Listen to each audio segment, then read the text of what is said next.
ద్రావిళ్ళకేమో లిపి ఉంది, వాళ్ళకి పుస్తకాలు లేవు. ఆర్యులకి లిపి లేదు, వీళ్ళకి చాలా పుస్తకాలు ఉన్నాయి. ఏంటిది పూర్తి వైరుధ్యం? కనుక చరిత్ర చాలా వైరుధ్యాలు ఉన్నాయి. కనుక వీటిని పరిశీలన చేసి సత్యాలు గ్రహించవచ్చు అని చెప్పి ఒక ఆయన వ్యాసం రాశారు. నాతో చెప్పాడు, నేను అసలు ఏమండి.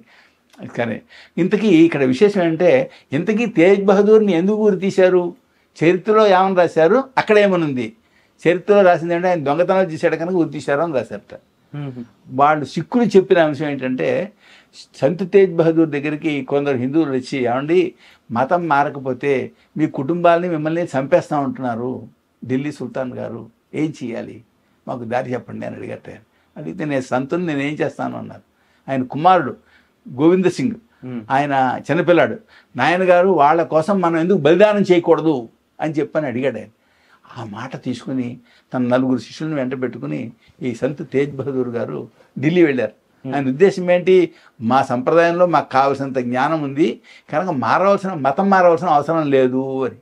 అక్కడికి వెడితే వాళ్ళు ఏమన్నారు, ఇక్కడ వాదాలు వాటికి ఉపయోగం లేదు, వాదాలు జరిగేవి కాదు, ఇక్కడ చేయాల్సిందంటే మతం మారాలి. మారతావా మారవా? నేను మారనన్నాడు ఆయన. ఆయన ఎదురుగుండా ఆయన శిష్యుల్ని కాళ్ళు చేతులు తలా నరికేసి పడేశారు. పడేస్తే ఇప్పుడు మారతావా అన్నారు. మారనన్నారు. ఆయన కూడా కాళ్ళు చేతులు నా తలా నరికి రోడ్డు మీద పడేసి ఎవరైనా సరే దీన్ని ముట్టుకున్నట్లయితే వాళ్ళకు కూడా అదే గతి పడుతుంది అన్నారు. ఇది గోవింద్ సింగ్ గారికి తెలిసింది. అప్పుడు ఈయన గురువు అయ్యారు, గురు గోవింద్ సింగ్ అయ్యారు.